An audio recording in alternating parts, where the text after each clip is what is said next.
Hello again, and welcome back to week 43 of year 5 of the Religious Education Initiative. This is day 3. We're continuing through the book of Acts. Last time we saw St. Paul before the Sanhedrin, the council of the elders in Jerusalem, where he immediately ran afoul of the high priest and the Sadducees, but he gained the protection of the Pharisees when he affirmed that it was because of his defense of the doctrine of the resurrection of the dead that he was being attacked by the Sadducees. When the order in the Sanhedrin broke down into a hullabaloo, a conflict between the Pharisees and the Sadducees, the tribune removed him once again and brought him back to the barracks, where he was imprisoned for another night. This time we will see the events transpire which result in Paul's final departure from Jerusalem. This is verse 12 of chapter 23. In the morning the Jews joined in a conspiracy, and bound themselves by an oath neither to eat nor drink until they had killed Paul. There were more than 40 who joined in this conspiracy. They went to the chief priests and elders and said, "We have strictly bound ourselves by an oath to taste no food until we have killed Paul. Now then, you and the council must notify the tribune to bring him down to you on the pretext that you want to make a more thorough examination of his case, and we are ready to do away with him before he arrives." Now, the son of Paul's sister heard about the ambush, so he went and gained entrance to the barracks, and told Paul. Paul called one of the centurions and said, "Take this young man to the tribune, for he has something to report to him." So he took him, brought him to the tribune, and said, "The prisoner Paul called me and asked you to bring this young man to you. He has something to tell you." The tribune took him by the hand, drew him aside privately, and asked, "What is it that you have to report to me?" He answered, "The Jews have agreed to ask you to bring Paul down to the council tomorrow, as though they were going to inquire more thoroughly into his case. But do not be persuaded by them, for more than 40 of their men are lying in ambush for him. They have bound themselves by an oath neither to eat nor drink until they kill him.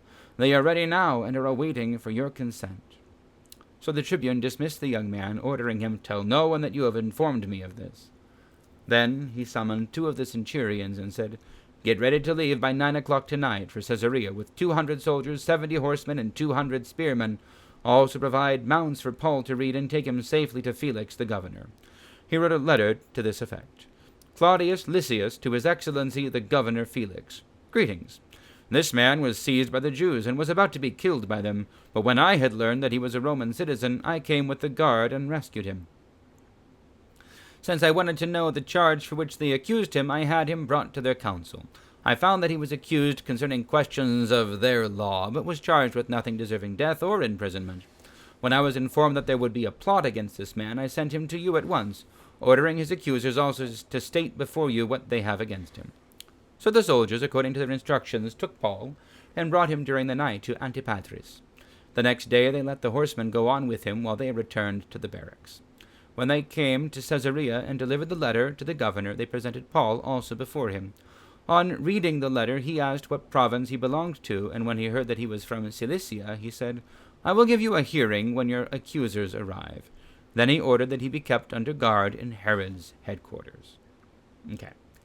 So, this is kind of interesting, because on the one hand, we see how determined the Jews are to kill him. And really, it's kind of striking, because if they'd been able to do this, then this mob would have actually attacked not just Paul, but the soldiers escorting him to the place. And, this might have sparked, that's quite the incident.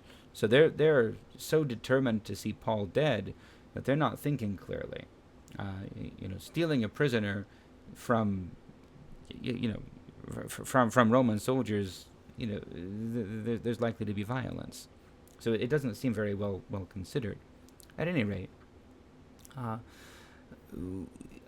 it's not clear to me why is the tribune caring.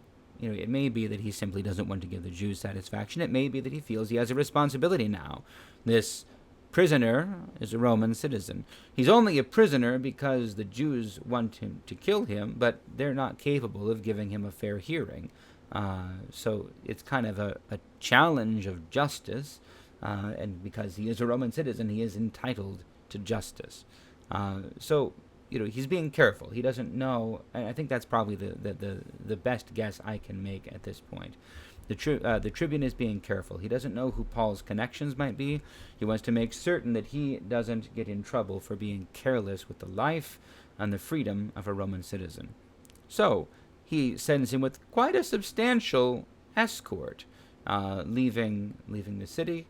Make sure that he gets to Caesarea, which is the on the coast. It's the place where the governor is at this point, and then the intent is that Paul's accusers will come down and make their accusations to him, of him there, in the headquarters of Herod, but actually the place where the governor, not Herod, is in charge. So we see kind of interesting glimpses of the way in which the Romans and the local authorities are kind of interacting together. And presumably that's part of this. The Romans don't want to just, dismiss completely the accusations that the Jewish authorities are making, because, well, that's not helpful for keeping the peace either. They're just trying not to make things worse. Keep the peace, avoid mob violence and destruction of property. But the result of it is Paul has now left Jerusalem for the last time, and he is on his way to Rome, though the way in which he'll get there is not yet clear. So, anyway, God bless you all. We'll see you next week.